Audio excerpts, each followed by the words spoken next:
I'm working. I'm creating the vibe here. I'm not always fully confident that we're gonna be able to pull it off all night, but people surprise you. It's all about finding something else.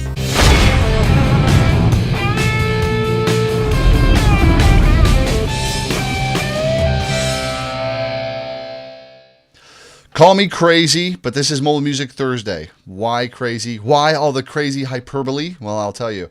I'll show you how dedicated my guest is today. It's like Minnesota, it's March, and it's 70 degrees out, and he is recording the show with me. Now, that's dedication. That's why you'd want this guy to come and do your event. I'm talking to a DJ Micheal.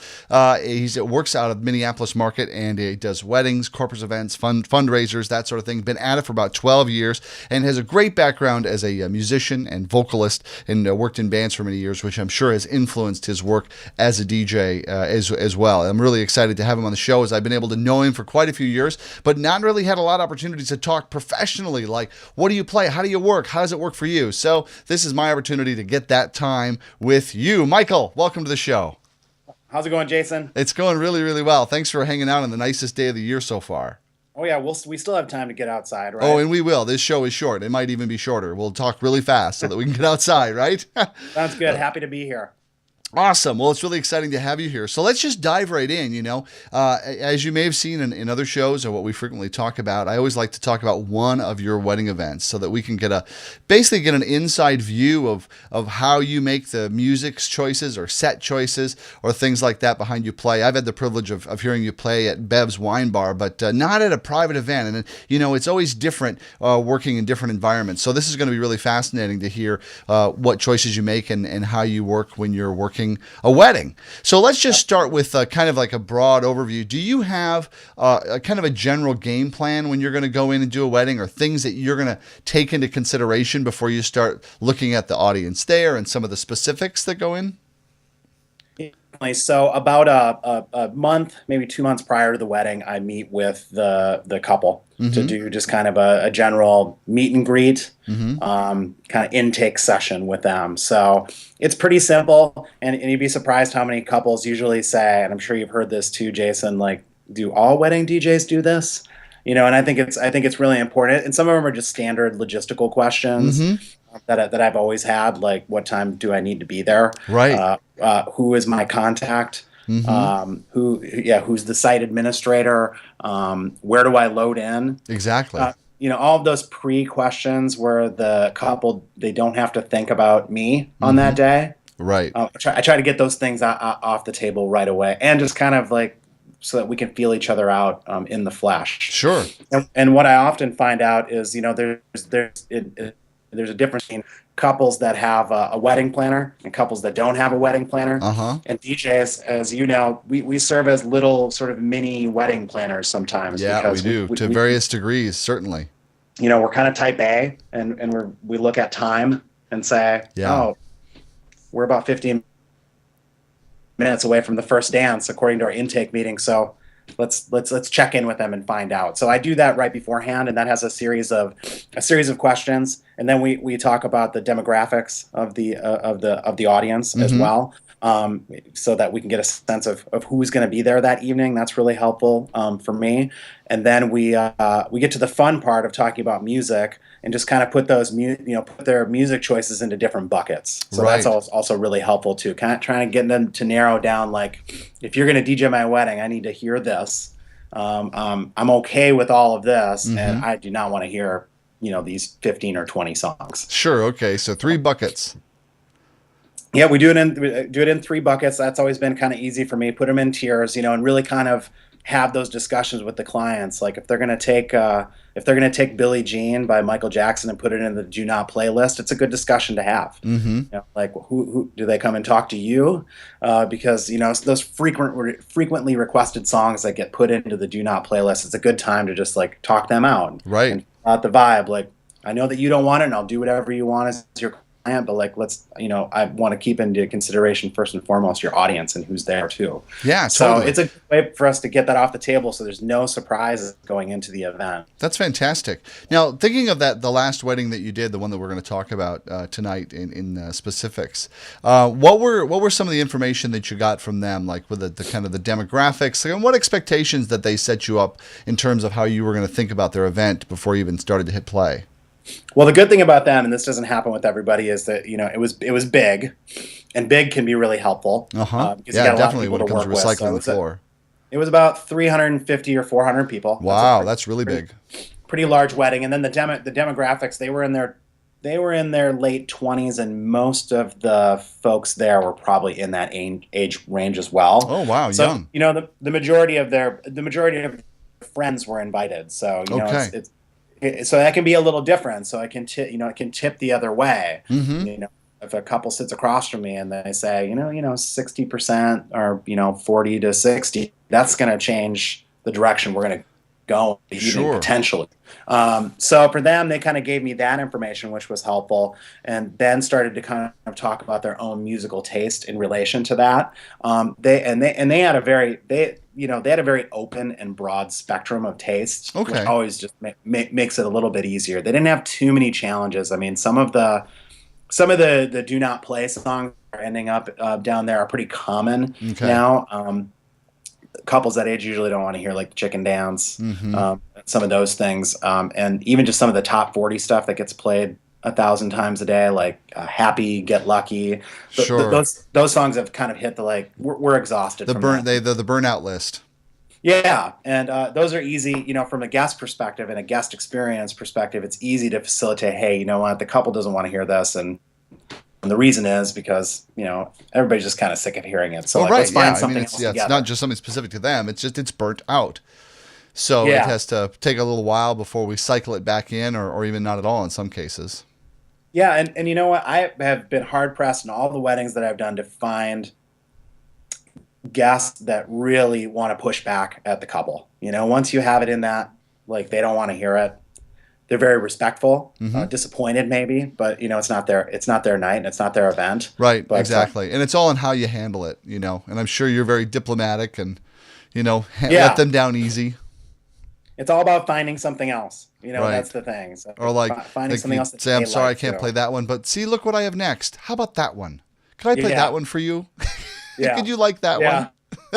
When you refer to their list, you'll find something. Right, if they're asking for Pharrell Williams, if they're asking for Daft Punk, they've got a catalog of things you could still play with. Oh, absolutely, absolutely. There's a broader spectrum from those. So artists. that's kind of how I get started. So that way, when we all go in together, there's no surprises. Cool. So I think that's always really. So now, did you start open dancing after Spotlight dances? Yes. So usually, logistically, depending on whether or not they're doing like cocktail music beforehand or not. We have that first dance, and then that first dance, I keep things still kind of bright, so the photographer can take pictures of the couple. Sure. Because there's nothing there. To me, there's nothing more annoying than, oh my God, look at our pictures of us and there's disco lights going. Right. So those are the kind of things that I think of, because sometimes couples are like, all right, we need to get the dancing going, turn on the lights. It's like, you guys need to do your dance and get your picture taken, and we don't want to have these lights on. Sure. So you like to have full lights on in the room. Everybody can see them enjoying their dance. Yeah, because no matter what, there's going to be parents, grandparents, and people that want to take pictures with their Sure, and they want to see that and be a part of it. It would make it dark so that you can't see them. Kind of takes that away. Yep. So usually the order of events is to do that. Father, daughter, mother, daughter, those dances if they choose to have them. Sure. And then we just kind of then we dim the lights and kick things off. Okay. So how do you kick things off when you're going to dim the lights? You're going to get things started now. Like, all right, everybody, time to transition into some party mode. Yep. So, I have, just to give away one of my little secrets, I think that I have probably kicked off almost every single wedding with Michael Jackson's "Don't Stop Till You Get Enough." Nice. Almost every single time. Nice. Well, I will let you in. Like, of all the people that I've interviewed, frequently a question I'll ask is, what is your go-to recovery artist or song? And I'd say 95 to 98% of DJs say Michael Jackson is my go-to to recover a floor. Like virtually any audience you have, I throw out MJ and everybody's like, oh, MJ. All right, I'll do some MJ. It's true. It's like I have only, like I said, I've only had one couple where they said we don't like Michael Jackson. I'm like, okay, well, Like, wow. We'll have to find something else, But I would say at probably 99, 98% of my weddings start with that. Yeah, very cool. That just gets people of all ages out and excited. The lights go down. It's about a 6-minute song too, so there's time. And what's the beats per minute on that? That's not in your like 120, 126 beats per minute range. Probably more in that 110. Yeah, right. It you're coming in at a little lower tempo too. Yep, which is nice. You don't want to blast. You don't want to like do all of your tricks right away either. And so it's a way for me to kind of like plug everything in, get everything ready, make sure that eventually turns everything down, because that can take a little bit of time too, and to set that mood just right, because sometimes they'll dim it slightly, and you're like, you got to just turn them off. Right. Like now people are ready to party, so let's get the party started. And so it gives me a little bit of time to do that, and then you're just watching friends, pull each other out there. And so that's exactly, we don't get that every time, but when you get that, when you're watching people pull the people out on the dance floor, then you can start to capitalize off that through the rest of the evening. Right, absolutely. So where did you go after Michael Jackson? Boogie Shoes. I commonly go to that. And then I might start to dip into something like a little top 40 nugget after that, like a Uptown Funk, or if they still like Blurred Lines, we can do a Blurred Lines. And that's when I start to do that. I start to go old and new, like three tracks of Motown. Well, you got to start to transition into something else a little, because you got to give it's something for everyone, right? Unless you identified during your meeting that we just want to have a Motown and deep cut 80s wedding. That's just what we want. Right. I've had those. They're like, no currents. Don't play any currents. We don't want them. I mean, they're really emphatic about it. I had that at a private event 3 weeks ago. My intake on that was different than what actually happened. So they seemed pretty receptive to top 40 music. But then I got there and played, I'm not sure what I played, if I played Get Lucky or something, and somebody came up and said, you don't need to play any top 40 tonight.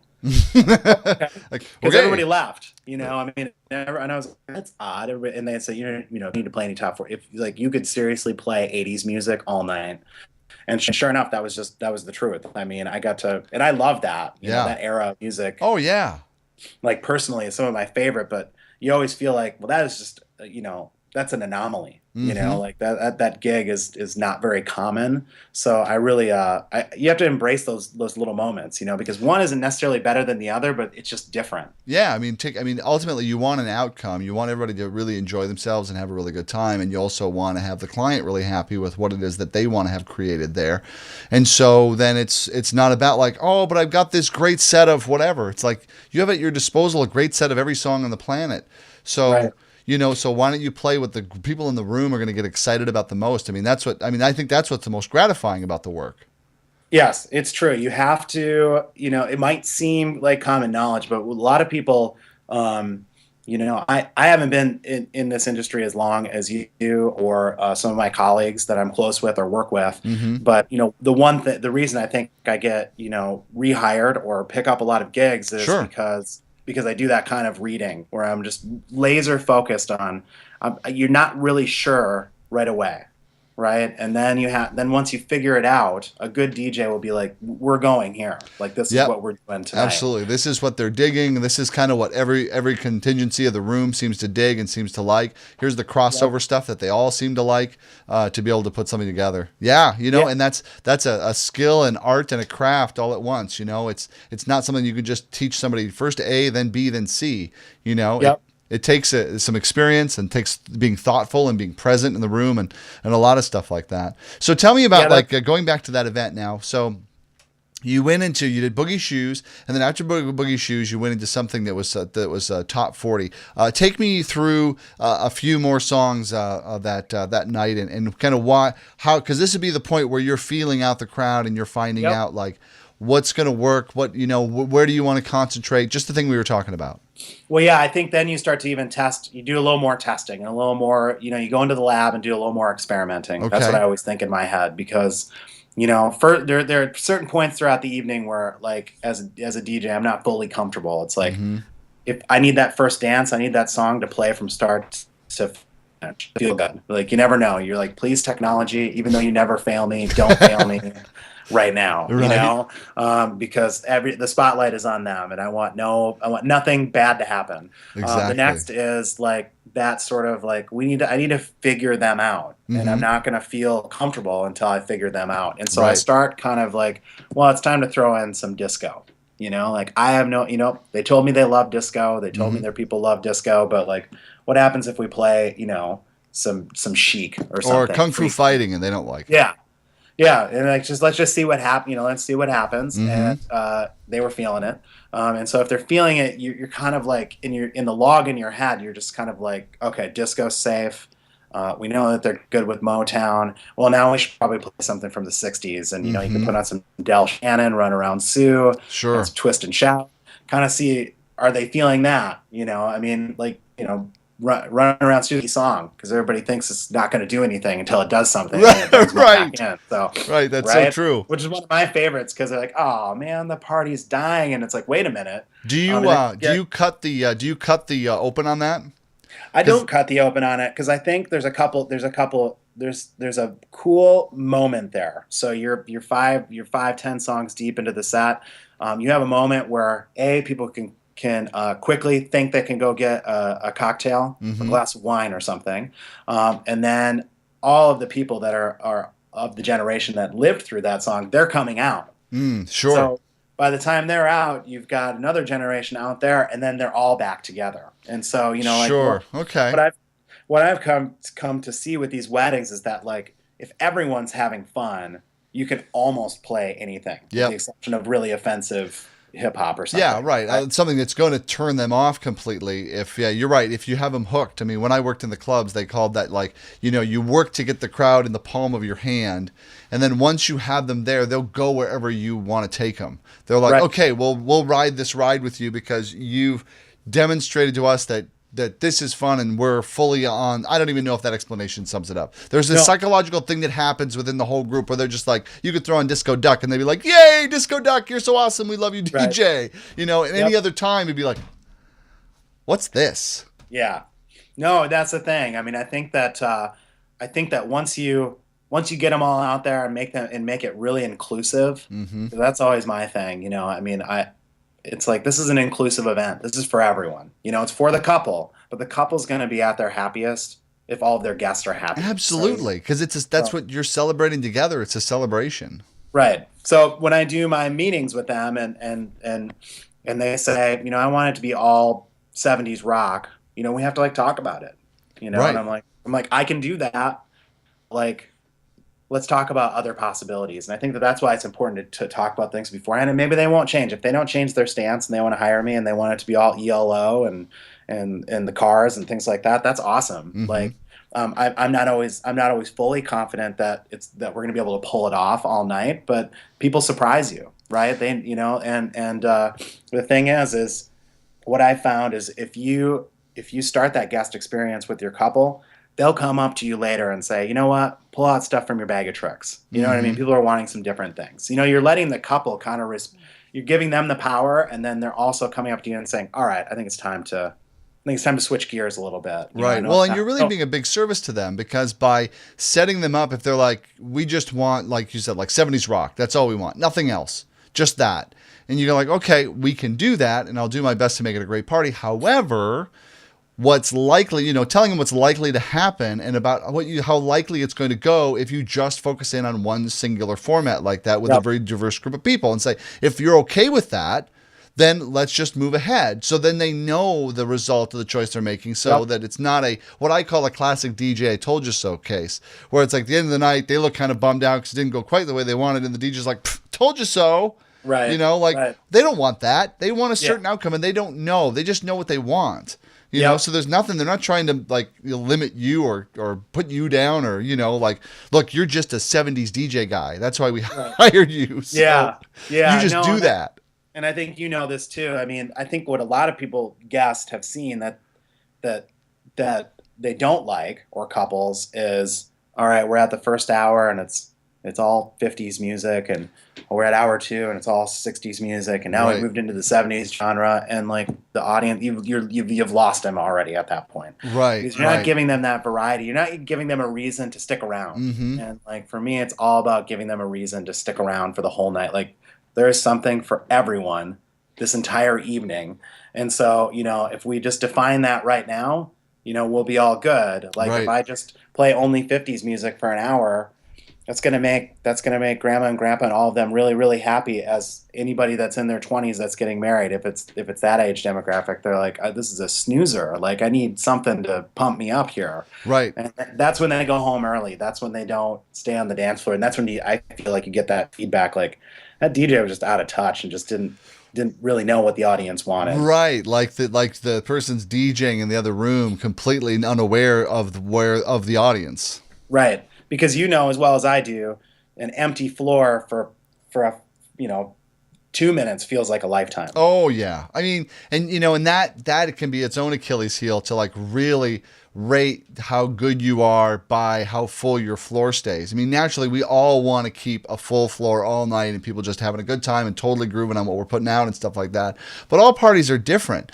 So it's like, again, tuning in to like what's going on. Like, okay, so your couple's hanging out by the bar and all their friends are hanging out by with them and they're like jamming and digging on what you're grooving on. And there's not a lot of action on the dance floor. It's like, are they having a good time? Yep. Yeah, because there's moments. There's always going to be moments. Yeah. I feel like those moments are critical too. It's always like everybody, people need to go to the bathroom. Well, sure. And you want to stay out of like, you guys suck because you're not dancing. Yeah. Yeah. So it's a bad place to go in your head. I mean, but we all hit, it's like whenever I feel like it's interesting. I feel like whenever I feel like I've hit the moments, like I've got them all night, there can just suddenly, you never know, out of nowhere, there can just be that one track that just like, everything just goes away, and you're like, all right, time. You got to put your work hat back on right away. And like, I'll get them back out here. I might have to like slowly fade out of this and get into something else. Oh yeah, dump a song. It took me way too long to learn to dump songs that weren't working. Yeah, way too long to learn that. Way too. I'm almost ashamed. You gotta dump them. I could do a whole 2 hours on all the things that I've done as a DJ that I'm ashamed of now.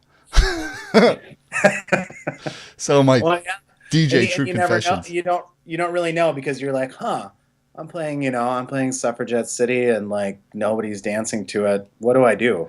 Right. It's like, well, it's a good song. I'm gonna play it through. Yeah, this is Bowie. Like everybody loves Bowie, and it's like, oh man, you got to fade out of that and get something else. Right, exactly. It's like, and those are the moments where you got to get back to bomb track too, because if you don't get back to bomb track, at least by the audience perspective, you're even going down a further hole. Sure.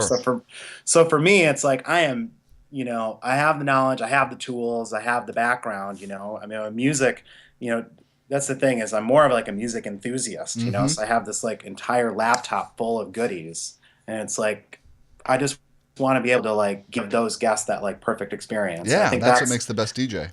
That's where the miss happens, I think, for anybody out there like wanting to do it. When I have friends that say, well, maybe I'll get a laptop and I'll do it. And now I'm like, I'm going to give you 20 scenarios of what is going to happen to you throughout the evening. And I want to see if you're prepared for them, Right, right. They come up to you and say, will you play fancy? And you're like, I don't know what fancy is. Right.